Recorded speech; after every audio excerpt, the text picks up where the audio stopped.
जितनी आपने पूजा पाठ किया कुछ, कोई देवी कोई देवता आज तक आपको नहीं मिले, क्योंकि वो यहाँ है नहीं। अरे किसी से मिलना होता है तो उसके आवास पर, उसके मकान पर, घर में जाती हो। तुम्हें मालूम है कि देवता कहाँ रहती? देवलोक में। और ये है मृत्युलोक, यहाँ कभी कोई देवता नहीं। सब देवलोक में बैठे आज भी 33 करोड़ देवता, 9 करोड़ दुर्गा, 10 करोड़ शंभु आज भी बैठे, वो मर नहीं गए। लेकिन वहां का जानकार मिलना चाहिए। वहां तुम्हारा शरीर जाएगा नहीं, रुपया पैसा जाएगा नहीं, दुकान मकान जमीन जाएगी नहीं, जात पाती धर्म तुम्हारा जाएगा नहीं। वहां जाएगी तुम्हारी जीवात्मा। और जीवात्मा कब जाएगी?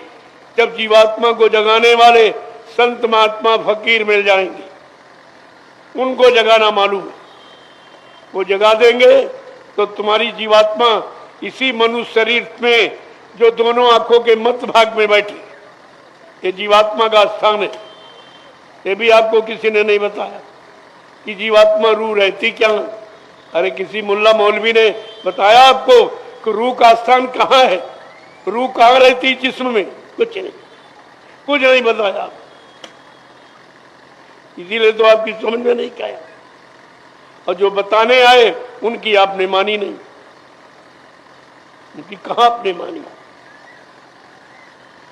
और जब रूह जीवात्मा जगेगी, इस जिस्मानी मस्जिद से, मनुष्य मंदिर से निकलकर और इस काल माया के देश से निकलकर जब ऊपर जाएगी तो इसके ऊपर है देवलोक, बहिष्ठ। इसे बहिष्ठ कहते हैं। 5 देवी देवता बैठे आज। 5 तुम्हारी रूह, तुम्हारी जीवात्मा जाएगी तो सारी देवी देवताओं का दर्शन, कितने भी सबका दर्शन। जब दर्शन करेगी तब तुम्हें पता चलेगा कि देवी देवताओं की शक्ल क्या है। यहाँ तो कोई पत्थर की बता रहा, कोई मिट्टी की, कोई कागज की, ये शक्ल है।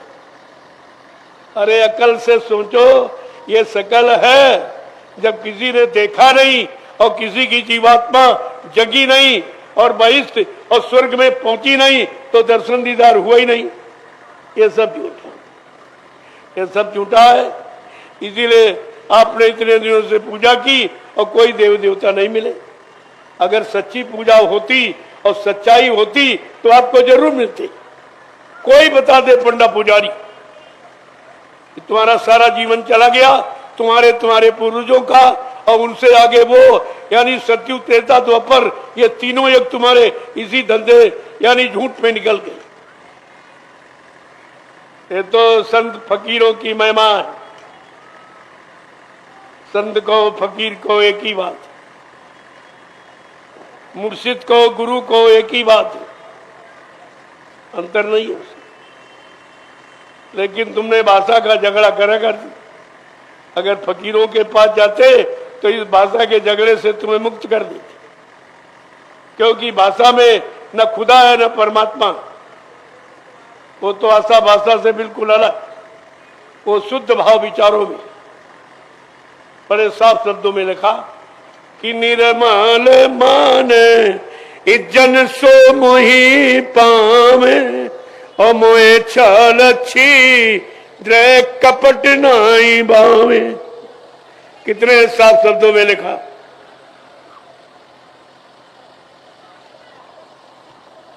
मुझे हिंदी, संस्कृत, उर्दू, अंग्रेजी बोलने से खुदा परमात्मा नहीं मिलता, वो तो इसमें है ही नहीं। उसके लिए कहना ना बोलना कुछ, सारे जुमा पे रखना इशारा, तो ये उसके लिए आपकी जबान बंद हो जाए। वो तो करनी में है, ये बकनी में और पढ़नी में सुननी में नहीं है, करनी में। कौन सी करनी? खुदा पाने में कौन सी करनी है? करनी करो मार मंडालो, इंद्री भोग विसारो, इतना काम करो तुम अब की, फिर आगे की सतगुरु जाने। ये सतगुरु और सतगुरु को चाहे रहमान को एक ही बात। वो अंतर कुछ नहीं। तुम्हारे अंदर अंतर हो गया तो तुम झगड़े में फंस गए। तुमने जहां अंतर किया वहीं झगड़ा, जहां जात पात खड़ी की वहां झगड़ा, जहां मजहब धर्म किया खड़ा वहां झगड़ा।